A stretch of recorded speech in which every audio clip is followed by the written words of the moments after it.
you, it moves the lanes forwards and backwards, and it gives guys opportunities, ability to be able to pass, and we've got different players at the front now. You mentioned Austin Green.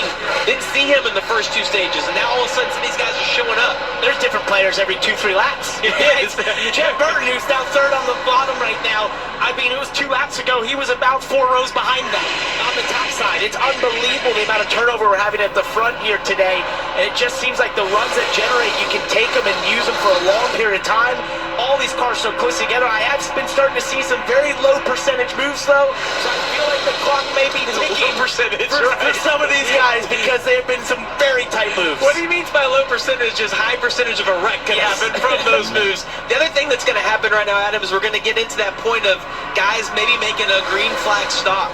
So you're going to see people trying to work to the bottom, because if you're going to pit, you got to get in the lower lane. You can't pit from those outside lanes. It's where it shuffles up the pack as that starts moving around. And what we had heard earlier today, somewhere between 40 and 43 to go, is when we would see that green flag pit stop here in the final stage. You guys talk about how competitive this race has been. A year ago, 26 lead changes. Spring race at Talladega, we've already had 28 here today. 3 wide at the front right now. And here comes the pole sitter right down the boulevard. Jesse Love in the 2. He had a run, it disappeared. Now he has Sam Merritt getting his rear bumper, a bit of a tap down the backstretch, and it just seems like even if you have the run at the front, immediately it's erased by some other car able to side draft here today, and so they're locked 3 wide for the front. You got to give some credit to Jesse Love, too. I know that we've talked about RCR not having the cars.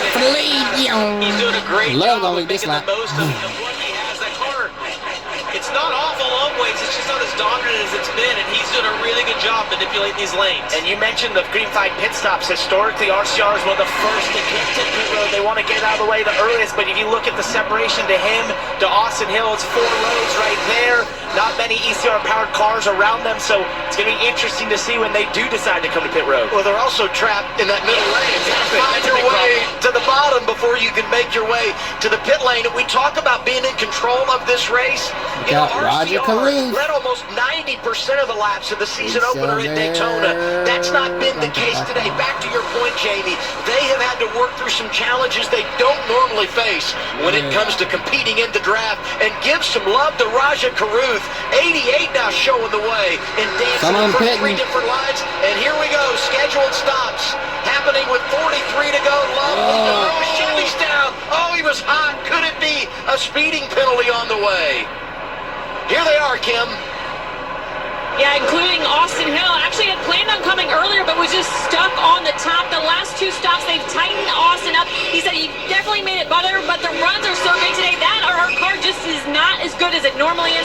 They finish up service, Dylan. 3 seconds of fuel for Jesse Love, and they're in the same boat. They wanted to pit. I'd heard around lap 67, but just couldn't get to the bottom. Fuel only for the 2. They're down and away. Yeah, they come 43 to go. 6 different cars came together there. Raja Caruth in control right behind him, Sheldon Creed. It was on cue. That was all ECR-powered cars getting down to pit road right there.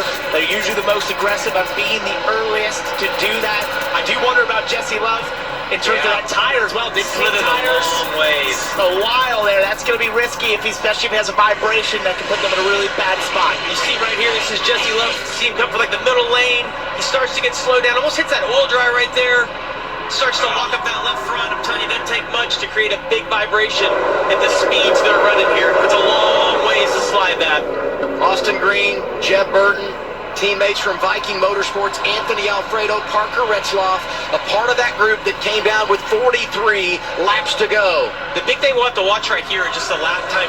Break her down. She says, let's go. Moving up, half back. I like the nightlight, baby. Still out there. Still there. Yeah. Still wanted front.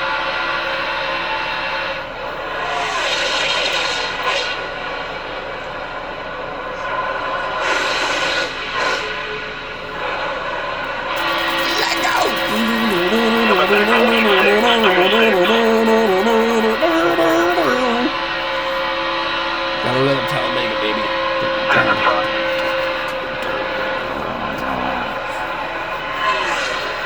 almost in the wall. Laps to Ford go. back there. We Who talked was it? about how competitive this race has been. You look at the bumper, so many different teams represented inside the top 10. And oh, by the way, we've got $100,000 on the line. Best of the bunch going for the Dash for Cash. Jesse Love and last week's winner, Sheldon Creed. Creed, who was penalized at the end of stage 2, but is right back in the game. And look at teammates from Jordan Anderson Racing, outside lane, Blaine Perkins, Jeff Burton, as Jesse Love jumps out front again. And for Jeff Burton, if you watched our pre-race, you know how close he came to winning this race last year. He teared up in a piece looking back at that, how close he was, and how much it means to win races, or at least have the chance to win races in the O'Reilly Series. He's been keeping up front as he just gets shoved to the middle there. Haley's the only Ford out there, but he's Justin been Haley. fighting up here as best he can throughout this race. What a huge day this could be. And one thing to keep in mind, guys, if you're in this lead pack right now, the winners of the first stage and the second stage have been penalized in this stage, and they're now not a factor in this. So you've potentially eliminated 2 of the best cars racing for the win. Well, and Anthony Alfredo qualified in the top 10, has been competitive all day long. They had the speeding penalty, and he too, who was penalized, now has lost a lap. As you saw the leaders go around him, Alfredo going to need a caution here. 1 lap down in 34th for driver 96. And if you look at how much smaller this pack is, the racing is different. When you have all 35, you have 35, 36 cars in a pack, it's different. There's so much one energy. Ford That's and why we 7 saw all those Toyotas. passes That's at it. the Everybody beginning. else Chevy. The fact that Come now on. we're down to like a 20-car draft, time, it's a man. lot harder to make passes. Where Jesse Love right now, it's a great position because it's so much harder to get to the lead. Well, let's see how good the HFT cars are there. They're by themselves up top. Sheldon Creed got shoved up there.